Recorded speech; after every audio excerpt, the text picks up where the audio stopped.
something of this magnitude, of someone going off on a rampage and killing a dozen people, it's an awful day, and it is a time, I think, to think. But unfortunately, I think what used to be the case is that a tragedy would bring out the best in people. I think these days it just brings out the worst. I mean, what we're seeing now is blaming the gun, even though they're blaming the wrong gun. And like Piers Morgan, who was blaming the AR-15, turns out that the killer didn't use an AR-15 at all. Or they blame violent video games when the worst school killing, at least, in American history predates violent video games by several decades. That happened in 1927. Clearly there are other causes than weapons and video games. It's the people that are doing the killing that ought to be blamed, and maybe we should look at our policies, like whether or not we've emptied our mental hospitals only to fill them up with graves and prisons, something along those lines. We don't ask those questions most of the time. It seems like we just say, we line up into camps and say, the guns did it, no, the guns didn't do it, and don't really analyze much of anything beyond that. And it's tragic. I mean, this is going to happen again, and we know that with this president in office, it's going to be used as an excuse to attack our civil rights. And we know that pundits like Piers Morgan are going to do what they always do and be dishonest shills for their causes, and nothing will really get fixed. And so it's tragedy compounded by irresponsibility and really stupidity. We've got Bryan Preston with us today. He's been a leading conservative blogger and opinionator since founding his first blog in 2001. He's a military veteran. He worked for NASA and was a founding blogger and producer at Hot Air. And he was also producer of The Laura Ingraham Show, which is really cool. And he joined Pajamas Media and has been the communication director of the Republican Party of Texas. You can get more information at pjmedia.com if you want to find out what he's been up to.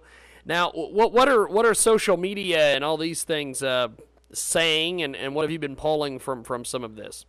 Well, they're saying what they typically say. If you look at the folks on, will jump onto a national tragedy, not letting the crisis go to waste, and say we need more gun control laws, we need to ban the AR-15. Piers Morgan was calling the AR-15 a killing machine, I think, yesterday. And on the right, you'll see folks say, no, we don't. We need to first get the facts about what happened here, and then maybe look at if there even is a policy prescription. There may not be that prevents all of this. So it's depressingly typical of what happens anymore. Is that we have people are yesterday people were literally dying and hiding as the President of the United States was delivering a very harsh and partisan attack on Republicans. This could have been a moment when Brock could have stepped up and been a unifying figure, but I just don't think that's in him. What he does is he steps up and attacks and puts forth some policy prescription. Even today, they're saying that he's going to implement some executive orders in reaction to the Navy Yard tragedy without really examining the policies that could have led to this. And I'll give you two of them. One of those is the emptying of mental hospitals that began under the Kennedy administration, which has unleashed more mentally disturbed folks on the streets than were on the streets in the past. And another of those is this incessant attack on the Second Amendment and on the Constitution. We do not need this. We do not need attacks on our civil rights. What we need is an honest president. And unfortunately, we don't have that. We've got Bryan Preston with us today here on the big broadcast. And Bryan, you're doing some amazing work over there with Pajamas Media. What are some of the folks that you've noticed in the blogosphere since you're big time blogger? What have they been saying about this? Well, I'll dispute the whole big time thing, but everything just kind of settles into this sort of predictable pattern. Where you see folks line up and say, oh, we need to ban guns, and then you see the other side defend the civil rights, defend the Second Amendment, and it's unfortunate that this has to happen. But I noticed it actually back in 2005 during the Hurricane Katrina blow up, which was that as soon as that hurricane blew into New Orleans, many on the left developed a narrative that has stuck ever since, which was that FEMA failed, Bush failed, and all of that. Yep. And so nowadays you cannot allow that narrative to take hold. And so as soon as you see somebody popping up and blaming guns for the latest tragedy, you have to pop up and say, wait a minute, it's not guns, it's people. We have too many. We may have too many who are mentally disturbed, who are getting access to guns, and who are on the streets. It may be something other than your favorite bogeyman, which is an inanimate object, which can do nothing apart from a human being picking it up, putting ammunition into it, and pulling the trigger. It seems like they skip those steps and just think the gun is jumping around shooting people on its own. Obviously, that's not the case. We've got a great guest with us today, Bryan Preston. He's a PJ Media contributor, and you can get more information on what he's doing over there at pjmedia.com.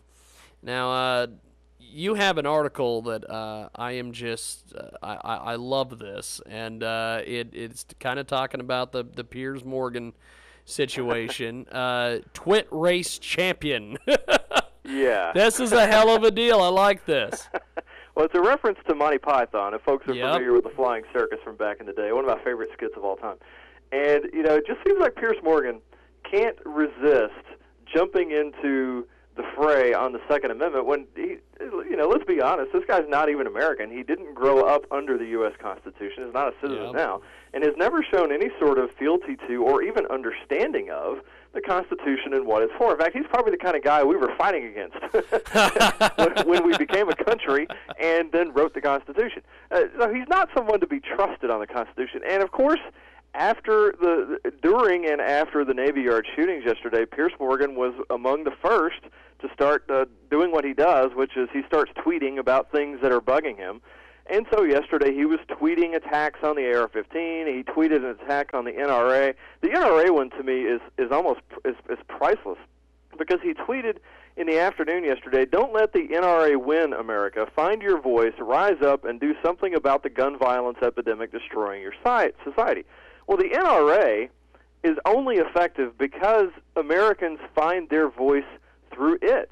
The NRA didn't spring forth ex nihilo out of nothing. It is a response and an outgrowth of Americans' support for their Second Amendment civil rights. Yep. So Piers Morgan doesn't seem to think that's true. He seems to think they're some creature of the Beltway or something. They're actually not. They're one of the most grassroots organizations in this country because Americans support what they stand for. We've got Bryan Preston with us today, Pajamas Media contributor, and he's made himself available today to talk about the various issues of the day. I want to know what the situation with Syria is. Are we going to be going over there, or is this just more nonsense? What do we have here? Well, we have chaos. I mean, if you listen to President Obama yesterday, in that same speech where he attacked Republicans over the debt ceiling, he also said or suggested that he had taken care of the Syria issue, that by bringing the Russians in, or actually allowing the Russians to drive the policy, that he had taken care of the issue.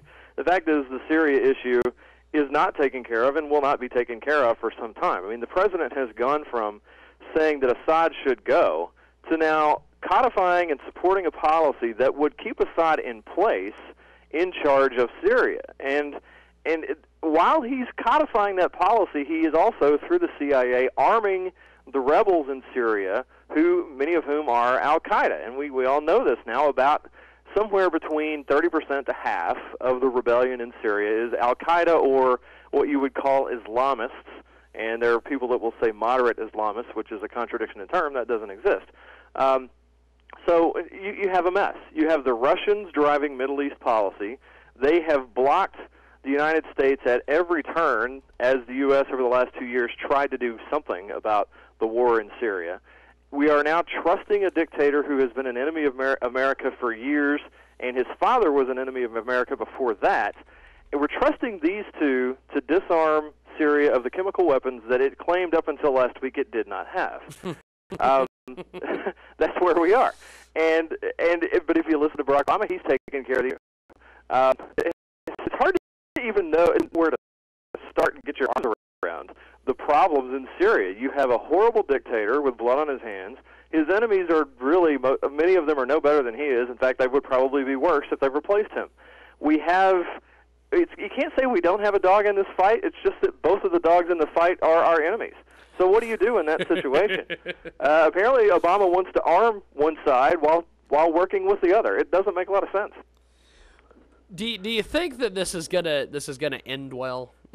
No. I think I've written several times on the Tatler at various turns in this that this won't end well. And I don't know how it's not going to end well, but I know it's not going to end well. And you can see signs of it not ending well already because the Iranians have started to rattle their sabers again. There's word that the Iranians have been training jihadist fighters to fight on behalf of and on the side of Assad against the other jihadist fighters that are in Syria. And the North Koreans apparently started turning one of their nuclear reactors back on, one of the ones that they've used to make weapons. That's so nice. You're starting to see these little brush fires pop up, and this president's response apparently is to trust Vladimir Putin. It leaves me at a loss for words. We've got a great guest with us today. Bryan Preston joins us. He's been a leading conservative blogger and opinionator since founding his first blog in 2001. He is available at pjmedia.com. And thanks for being on with us today. I appreciate your candor. Thanks for being on, my man. My pleasure, James. Thanks for having me on. Definitely. Well, hopefully we'll catch up with you very soon. And if you want to get more information, you can check out pjmedia.com. Thank you, sir. Thank you. Appreciate it. Bryan Preston with us today here on the program. You can get more information at pjmedia. That's right, pjmedia.com. When we get back,